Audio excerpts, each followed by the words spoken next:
Squirrels!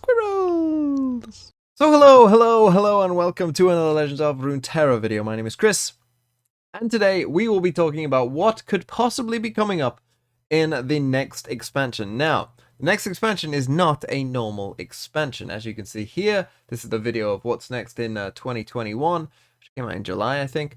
Here are our normal expansions. Obviously, we got Bandle City in August. That's happened.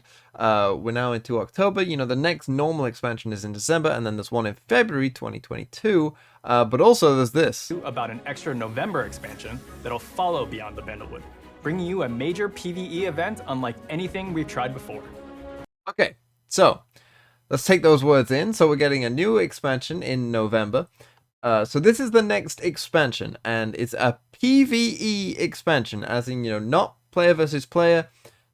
It's gonna be linked to an event, and we know that Lab of Legends is going away, as is Saltwater Scourge, so we can assume that, this expansion is going to replace whatever that is. And we might get more details on it, in the next patch, which is just a couple days away at this point. So we might also get details there as well. But for this specifically, we're dealing with a PvE expansion. And that's quite interesting because I've seen, people already theorize, like, what does that mean? They just said that it's unlike anything we've had before in this game. What does that mean? Are there going to be new cards? Is it just going to be like a big event? Let's talk about this now and, start sort of theorizing what could be in it. So first things first, I think to call something an expansion, I think it has to have some form of cards within it. I would be shocked if it didn't have cards within it. Otherwise, they wouldn't have called it an expansion. They would have called it an event, in my personal experience. Now, as I said, it's most likely going to, take over the labs portion of this. Lab of Legends will go, Saltwater Scourge will go, maybe all of it will go, and instead we'll get whatever this event is. They're going all in on this PvE kind of thing, and maybe this will be, for that time at least, be the main way that they want us to play the game, which I think would make sense given the success of Lab of Legends and all of that. I wouldn't be shocked if they were kind of like, hey, PvE in this game has been a great success, let's lean into it even more and, see if it will still be a success, if we change it up. Knowing that they can always kind of fall back to Lab of Legends, which they know is very popular, and they've already got that going for them, so they can always just fall back to this if people don't like it. So that's the first thing. But there's also something. There is a card in this game which I think is the biggest clue that people have already theorized about, have already said this might make sense. But I know some of you out there are probably thinking, what the hell are you talking about? But I know some of you are like, yes, I know what you're talking about. And so let's dive into some of the cards, because there is one particular card that will potentially be a clue to what is going to go on. And that, if we look at Lissandra's cards and go across, is this. It's the Watcher. Because, of course, the Watcher is very, very weird. Very, very, very, very, very weird. And when the Watcher was first revealed, a lot of people had some questions. Why on earth is this 17 mana? Why on earth does it have an 11-17 stat line? Well, we didn't have any answers at the time, and the dev said, oh, it does mean something, but we're not going to tell you what that something is. That will be revealed to you in time. And you may have noticed something. Now, to me, these numbers mean absolutely nothing, particularly, in like this order, 11-17. That means nothing. But apparently in Yankee Doodle Land, 11-17 is a date, because for some reason they put the months before the days. And so this would read as the 17th of November. And here is a calendar of November this year. And what do you notice? The 17th of November is on a Wednesday. And what does that mean? Well, Wednesdays are the days when things come out in Legends of Runeterra. Tuesday is when we get a patch note. Wednesday is when it comes out. And the 17th of November, or 11-17 if you're an American, is a Wednesday. And so I think that it makes sense that that expansion is going to come out on the 17th of November.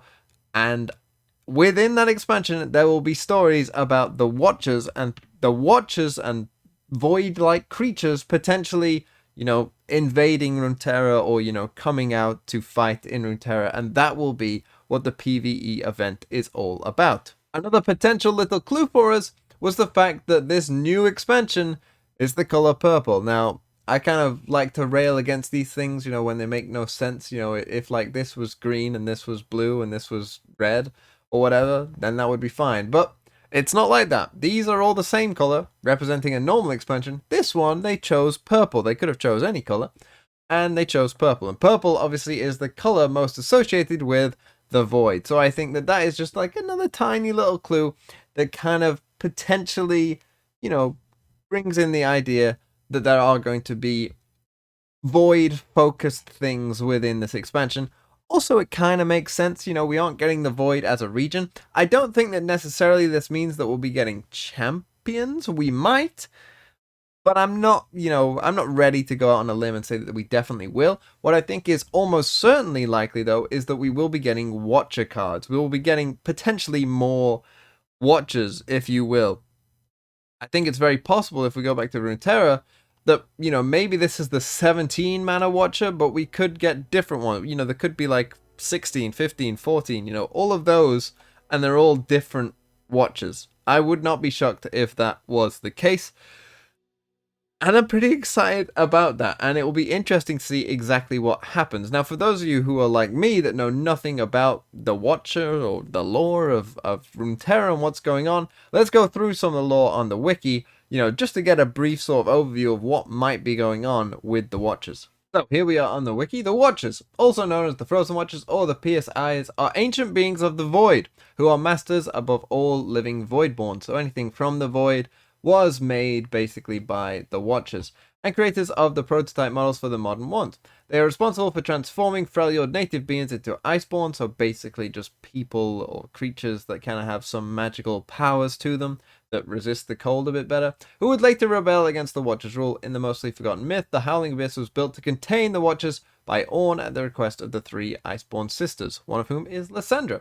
So obviously we know Lysandra is, you know, built into this, and she was one of the individuals inspired to bring about the end of all life. She later betrayed them and became their jailer, imprisoning them in the glacial barrier of ice. So that's where the Watchers are currently, kind of just kept frozen there underneath.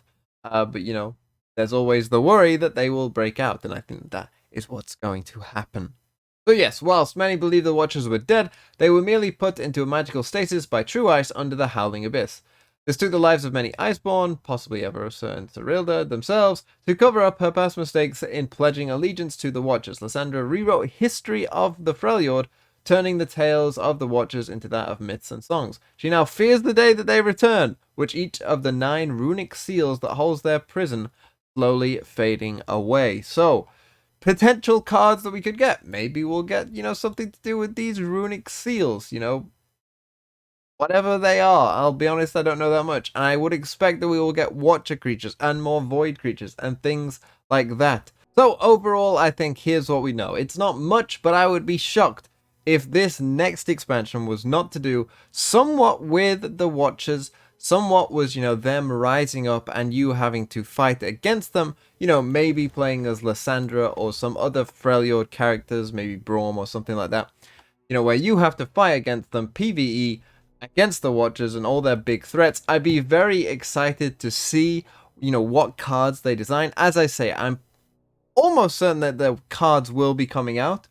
You know, whether champions will come out or not would be interesting. I think that this could be an interesting way for them, though, to potentially get the Void into different regions as part of this event. Remember, a lot of people have sort of gone, oh, well, that means that all of the Void characters will probably just go into Shurima, you know, or maybe 1 or 2 can find other homes as well. But mostly the rest of the Void characters will go into Shurima. Well, this might be an interesting way of getting the Watchers, getting the Void, sorry, not the Watchers, getting the Void into different regions, particularly Freljord as well, if they wanted to, but potentially just across the whole of Runeterra, because they could make it as part of the event of the lore of, you know, the Watchers have risen up, you know, they're sending their Void out to, you know, invade the rest of Runeterra or whatever, or take over the different regions, and so you end up with those Void creatures in those separate regions, and it might be a way of spreading the Void out, and that could be a possibility, I think. I think that that's not, you know, a million miles away from what could happen. And that, you know, I think people would kind of be really quite hyped for that because it sounds like a cool thing, you know, having to fight off these watchers. And as I say, if they make more watcher cards, I really want to see some of the, you know, crazy kind of ideas and things that they can come up with of how to make these all, you know, have these massive effects that are just crazy. I would love to see all of that. And so, with that said, you know, this is just a pure speculation. If this doesn't have anything to do with it, then, well, that would be quite funny in a way, because why on earth would this have this stat line if not as a reference to the date 17th of November? I don't know, but it would be pretty interesting to see what it was actually about later on if it's not. But I do think that there's probably will be some kind of Void PvE expansion, you know, and I'm very interested to see what happens. That's all I have to really say. I'm sure some of you will know more about the Void and the Watchers and all the lore that goes behind it and things like that. You know, who might have a better idea of what really will come out. So please do let me and others know in the comments if you do feel like, you know, you have a strong feeling of what's going to happen. But with that said, thank you so much for watching and have a really nice day.